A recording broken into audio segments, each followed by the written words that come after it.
अस्सलाम वालेकुम। You are watching world in focus with Ahmed Ali Naqvi. नाजरीन, आज की इस एपिसोड में हम 6 सितंबर, चूँकि आज 6 सितंबर है जो पाकिस्तान के अंदर एज अ डिफेंस डे मनाया जाता है, इसके हवाले से हम बात करेंगे। हम 6 सितंबर की बात तो नहीं करेंगे, we all know the history of that 6 सितंबर, बट इस इवेंट को, इस दिन को लेके हम देखेंगे कि हम आज के लिए क्या लेसन्स हमारे लिए हो सकते हैं, और आज के दिन हम इस वॉर को लेके क्या सिक्योरिटी चैलेंजेस पाकिस्तान को दरपेश हैं, और उनके हवाले से किस किस्म की रियलाइजेशन की ज़रूरत है, किस किस्म की स्टेप्स की ज़रूरत है आज के दिन।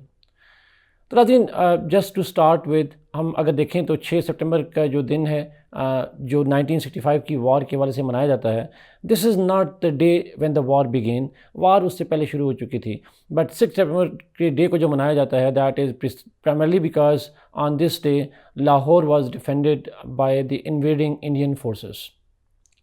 नाज़रीन, सितंबर के महीने में इस वार को मैं एनालाइज़ नहीं करूँगा, बिकॉज़ इस वार की अपनी हिस्ट्री है, we all know that.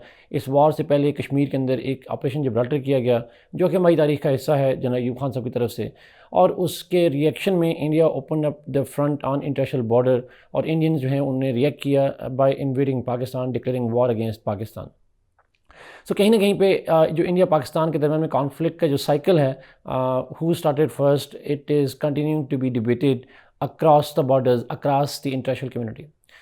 But the real question is that when Pakistan initiated the war, जो planning की गई थी उस वक्त जो गवर्नमेंट थी, that was the military government. और ये एक सेंसिबल क्वेश्चन पूछा जा सकता है, was it a wise decision to start an operation in Gibraltar, and were our policy makers completely aware of the fallout and the consequences of such an aggression? Because नाजरीन, बहुत सारे scholars including Syed Akbar Zaidi साहब अपनी किताब में भी लिखते हैं कि उस वॉर के जो इम्पैक्ट्स हैं, they have been on Pakistan economy and society and foreign policy since then. और उस पर अगेन एक डिबेट की जा सकती है। But the good of the September war, the bad of the September war, let's see how it has lessons for today, and what are the challenges today that are different at that compared to at that time. तो नाज़रीन, अगर हम आज बात करें, जब मैं आपसे बात कर रहा हूँ 2023 के अंदर, पाकिस्तान के लिए सिक्योरिटी चैलेंजेस बहुत सारे हैं। मैं इकनॉमिक सिक्योरिटी चैलेंजेस की बात तो आज नहीं करूँगा, because we all know that Pakistan is facing through one of the worst economic crisis in its history, और वो इकनॉमिक क्राइसिस जो है वो मल्टी फैसेटेड है, जिसके हवाले से बहुत सारे स्टेप्स लिए भी जा रहे हैं। But this discussion of today is not about economics, it is about the tradition, it is about the hard core security threats to Pakistan. तो नाज़रीन, अगर मैं इस सेंस में बात करूं तो पाकिस्तान के लिए जो मेजर करंट सिक्योरिटी थ्रेट्स हैं, उनको अगेन हम दो तरह के थ्रेट्स में डिवाइड कर सकते हैं। एक है ट्रेडिशनल थ्रेट्स और दूसरा है नॉन ट्रेडिशनल थ्रेट्स। जो ट्रेडिशनल थ्रेट्स हैं, और स्पेशली फ्रॉम जो स्टेट इन्वेजन के थ्रेट्स हैं, वो तो ऑब्वियसली हैं पाकिस्तान के लिए। 65 की वॉर भी एक ट्रेडिशनल वॉर थी, और आज भी ट्रेडिशनल वॉर की पॉसिबिलिटी मौजूद है, although we can debate on the probability of it, or how much likely that it might happen in the presence of a nuclear deterrence, in the presence of the modern world and different modern norms. लेकिन it cannot be completely ruled out। और specially अगर मैं इस हवाले से बात करूं तो पाकिस्तान के लिए जो बिगेस्ट थ्रेट आता है इस हवाले से, that comes from India, who has been consistently and blatantly threatening to cross the LOC, and particularly on capturing Azad Kashmir and GB। But obviously जिस तरह मैंने पहले कहा कि ये जो ट्रेडिशनल वॉर का थ्रेट है, इसको डाइल्यूट करती हैं दो चीज़ें। एक तो international environment is different, and second is, ऐसा नहीं कि मॉडर्न दौर में वॉर्स नहीं हो रही, there are wars that are taking place. हमने देखा है, चाहे वो सिविल वॉर्स हों, चाहे वो स्टेट टू स्टेट वॉर्स हों, रिसेंट पास्ट में वॉर्स हुई हैं, but most of these invasions are carried out by major powers.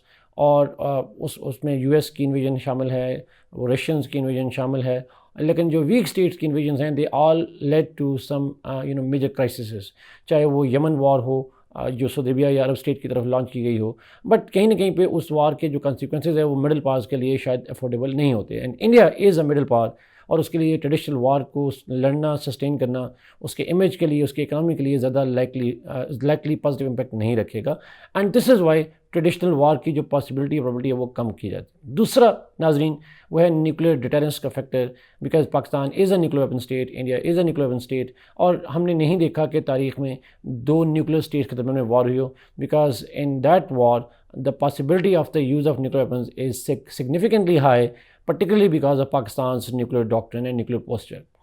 So कहीं ना कहीं पे अगर ट्रेडिशनल वार का ख़तरा नहीं है, अफगानिस्तान से भी ट्रेडिशनल वार का ख़तरा नहीं है, तो हमें जो मेन थ्रेट्स हैं पाकिस्तान को इस वक्त वो नॉन ट्रेडिशनल थ्रेट्स हैं। वो थ्रेट्स हैं जिनके बारे में हम 6 सितंबर को याद नहीं करते। हम जब 6 सितंबर को याद करते हैं तो हम पाकिस्तान की एयरफोर्स को यूज़ करते जानते हैं, हम पाकिस्तान की आर्मी को जानते हैं, हम लाहौर पे कब्ज़े को रोकने की बहादुरी की दास्तानें जानते हैं, लेकिन हम ये नहीं जानते कि 6 सितंबर का रेलेवेंस हमारे लिए इंसर्जेंसी के वजह से क्या है। हम नहीं जानते कि टेररिज्म के हवाले से क्या इसकी रेलेवेंस है। हम ये नहीं जानते कि मॉडर्न साइबर वॉरफेयर में इसकी क्या इंपॉर्टेंस है। And this is something that is not debated in the media as well. So नाज़रीन कहीं ना कहीं पे I personally believe that this day should remind us that the threats to all states are there. Pakistan is no exception.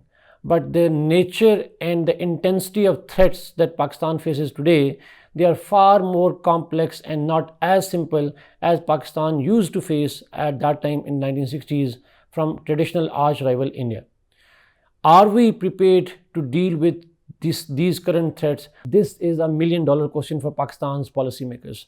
And today अगर मैं उन threats को just enlist करूँ जो major threats हैं, जैसे मैंने पहले कहा, cyber security threats. Obviously, to deal with cybersecurity threats, Pakistan needs to be innovative in technology. Pakistan needs to have a very strong intelligentsia. We need to have very strong, क्या कहना चाहिए, एक research ecosystem चाहिए, एक technological ecosystem चाहिए पाकिस्तान के अंदर। हमारी स्टेट का फोकस चाहिए इस सिस्टम के ऊपर जाके। हमारे पास manpower, capable manpower चाहिए। हमें ब्रेन ड्रेन को रोकना होगा। लेकिन इस मुल्क में कैसे पॉसिबल है जब प्राइम मिनिस्टर पाकिस्तान खड़े होकर कहते हैं कि पाकिस्तान से ये ब्रेन ड्रेन नहीं हो रहा, this is a normal exodus that Pakistan is facing, और लोग बाहर जा रहे हैं। But everybody knows on ground that people are living not because this just another job for them, but because most of them are unwilling to stay in the current conditions in Pakistan, and particularly the socio-economic and security conditions in Pakistan. Similarly, नाज़रीन अगर हम बात करें terrorism की बात करें, हम Pakistan is facing this war on terrorism, this terrorism menace for more than 2 decades. और क्या हम आज भी we have improved the security situation, but are the threats over? Terrorist incidents might have declined, नाज़रीन, but the threats to Pakistan from terrorism, they continue to be still there, and that is why we still echo the possibility of military operations. We still see the intelligence based operations carrying out in Pakistan. We still see the mass attacks carried out by the terrorists across the border from Afghanistan.